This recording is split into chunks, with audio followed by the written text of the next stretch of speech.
What's going on, guys? We are checking back in with you today. We are heading out to Harbor Freight. We are going to grab a palm sander or a sander.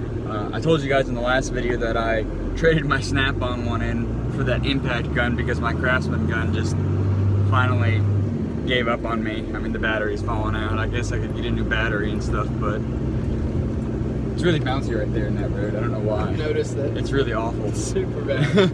So we're gonna run up to Harbor Freight. They're having all kinds of sales and stuff.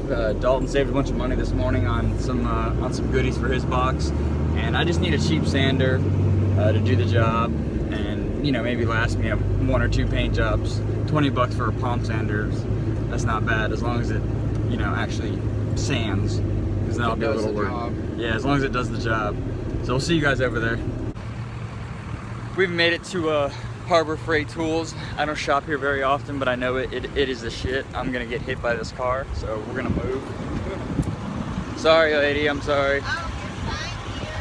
So yeah, that lady almost ran me over, but we're gonna go look at these sanders real quick. Harbor Freight.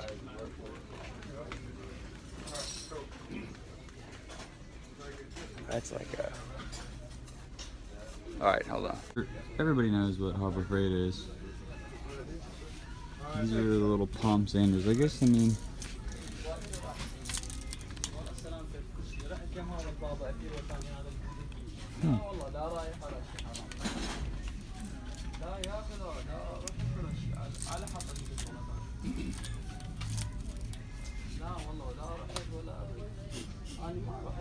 So cheap. I mean, this one's only $14. What is it? Orbital palm sander? Weird. So, Harbor Freight has like 5-inch orbital sanders, and they're like the hook and loop kind. Then the paper they sell, the 180 grit that I need or would like to use, rather than like a 150 grit or a 200, is a 6-inch, and it's for like the stick adhesive, like my old Snap-on palm sander, or the sander that we used to paint my red truck that my neighbor had, like the Ryobi. So we're gonna go check Home Depot because that's quite frustrating. All right, let's try this again at the Home Depot. Oh no, dude, I have a hole in my pocket, watch. Alright, let's go see if we can find us a nice sander in here. Hopefully it's not $100. I guess I have to spend $100 to get a nice sander. I guess I will, but I hate spending money. I mean, if you were trying to spend a lot of money, we'd be going to Lowe's. True. Go Jimmy Johnson though. Send it. So here's a selection of sanders. These are all like 5-inch. And this is the one that I want. I knew it was gonna be $100. But we're gonna get it anyways. Look at the little pupper dog. Alright, so we got this guy. We're gonna get some paper and start sanding the truck.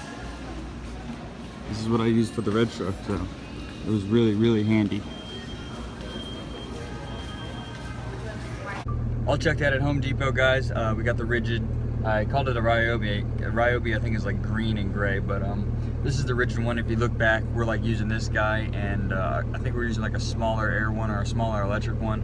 I really like this one. This one gets the job done. It does like a large surface, on the bed, the doors, the hood.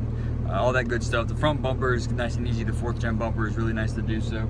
Comes with a little catch bag for the dust, the body dust when you're sanding down. Didn't really work that well in the last paint video in the last truck, so I don't think it's gonna work that well. But it's got a little locking button, which is nice. Hold it down, get the job done, like I said, on those big spots. So we actually pulled back up to Harbor Freight. I want to get those 180 grit 6-inch orbital discs, those sandpaper discs, because that's what I want to do all of the truck with. Once we get to the garage and set everything up, I'll break down what I'm about to do in this video and why I'm doing it and like what is to come like after I sand the truck, or like what the next process is. You guys can correct me if I'm wrong, if I say anything wrong, if you guys are paint guys, body guys, the whole 9 yards, you guys can correct me, but I'm going to be working with Brandon, so if I do something wrong, he's going to help me and lead me in the right direction and tell me what I did wrong. So he's told me to go ahead and sand down the truck, take my time. I'm going to see if they have an erase wheel in here too. Not 100% sure if they carry that, but I'm going to run back in here. I'm not going to take you guys with me. I'm just going to make this quick, and then I'll come back out. We'll head to the garage and get to work. Got the sandpaper, off to the house, guys. See you guys there. Stopped at the apartment. I changed out, put some of my boots on. We are here at the garage now. I'm gonna get out all the extension cords and stuff, set you guys up, and I guess pretty much just tell you guys what the plan is and what I'm doing and what's going on. So I'm gonna turn on this fan because it's hot in here. Sweet. All right.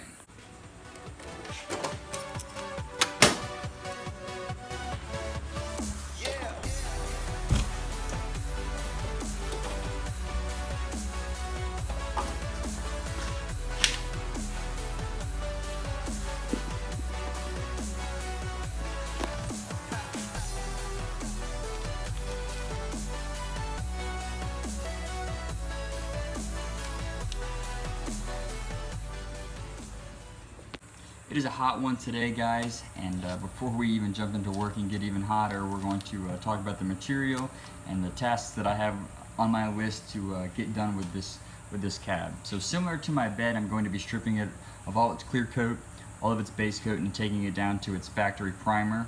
I take it this truck has never been painted before, so that should be pretty simple. All the badges and stuff are still on there, the pinstriping is still on there, and I'm probably going to hold off to take the pinstriping, and I might take the badges off now. I'm not 100% sure, but we'll see. I want to be able to like take the pinstriping off with like an eraser wheel rather than just trying to scrape it with a razor blade and like a heat gun. That takes forever, and it's just really time consuming. And speaking of time consuming, this will save you a lot of time.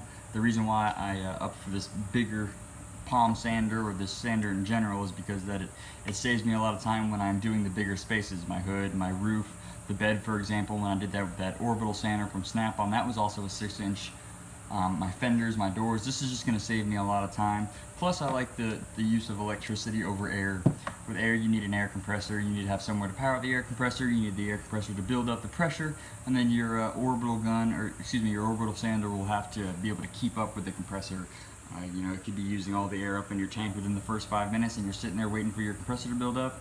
With this, you just plug it in, and as long as you have power, you can sand. So I also got 180 grit sandpaper, and this is what I'm going to be using to strip the clear and the clear and the base coat off.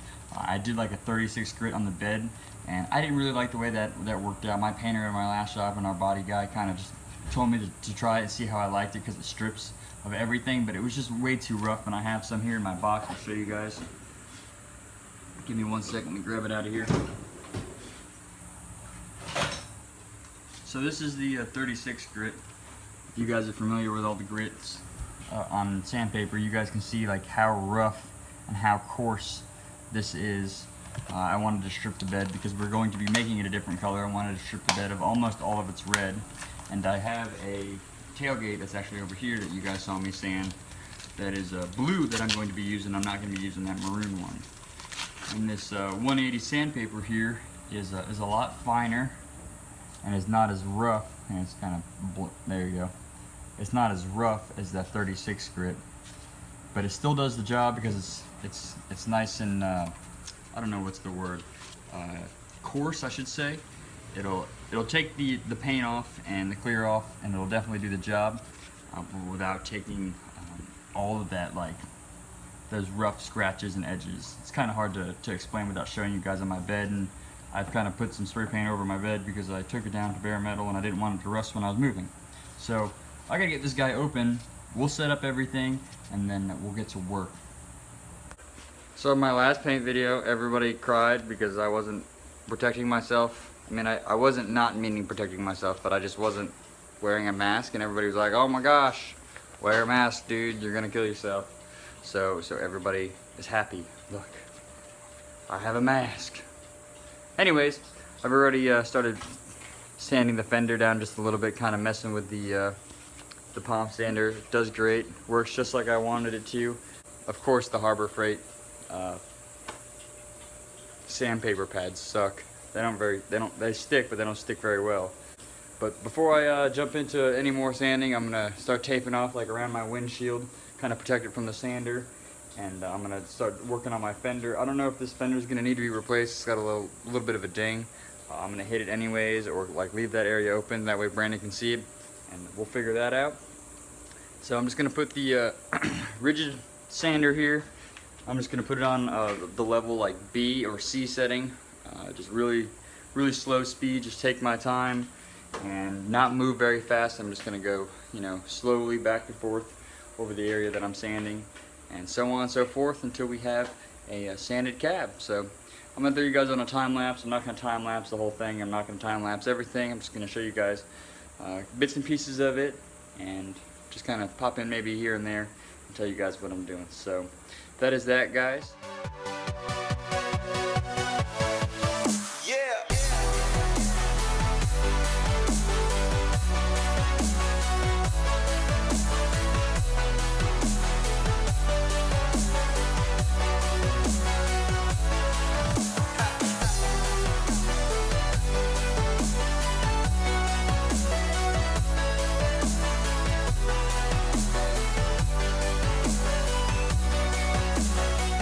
Alright guys, I started disassembling some things here, taping off some stuff. I started sanding, I ripped off all the pinstriping, started knocking off all the clear and all the base coat here along the door. I'm not 100% sure if I'm going to keep this door because of this damage here.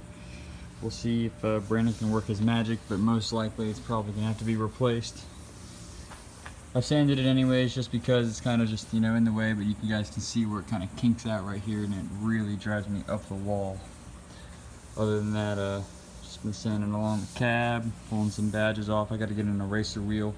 That'll probably happen Monday. Got the bottom side. I'm going to pull all this trim off too.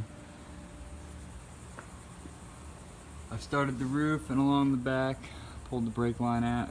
Brake light out, not brake line. So it's a lot of work. It's really hot, and the thunder and a little bit of raindrops keep coming in, so hopefully it'll hold off till a little later. It's 4 o'clock now. We're gonna try to keep sanding and get as much done as we can. I'm about to work on the hood and in this fender area. I just pulled off the grill right now, so I'll check in with you guys when that is wrapped up.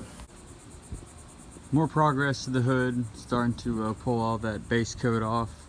I'm starting to peel the badges and emblems and stuff off. I'm going to show you guys real quick how I get these guys off.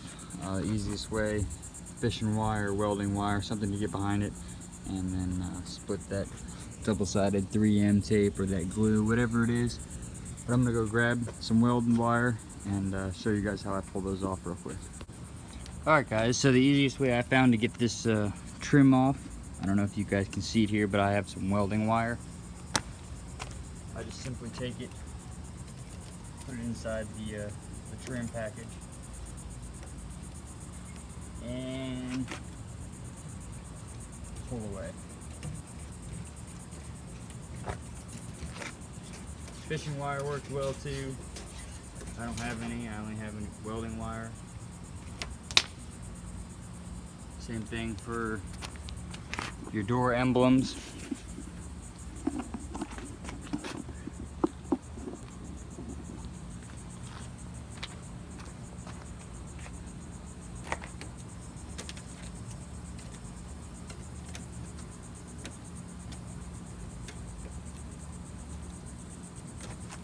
There's a lot of glue or double-sided tape behind the emblems, the door emblems, so they can be a little more fun. By that I mean a little more pain in the neck, but the same concept. Your welding wire might break, but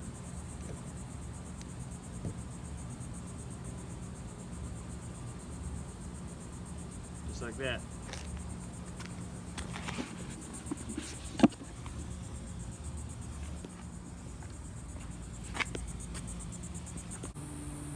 it wouldn't be Florida if it didn't rain. It's on and off, and it's to the point where it's starting to beat up on the truck, so we're gonna take a break for a little while, see if the rain will pass us, and if not, I'll probably just leave this video the way it is and start a part 2. I've gotten a lot of work done today, a lot of sanding, a lot of prep work. You guys can see the big dent there that needs to be fixed. All on the top of the cab. I had the light out, but it started raining, so I threw it back in there. A little bit there, a little bit here. We might get her done within the next week or two, so I'm pretty excited.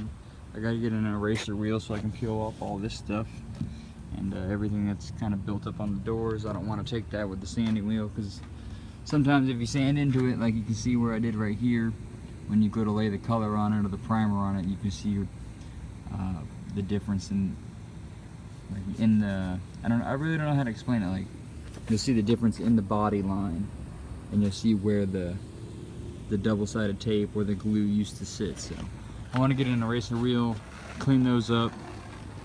Kind of sucks, I just started taping off everything and then it started raining, so it's gonna be a waste of a tape job, but whatever. I got a little bit sanded around it, and the door handles and stuff will come off when I paint it anyways, because I'll probably leave those black.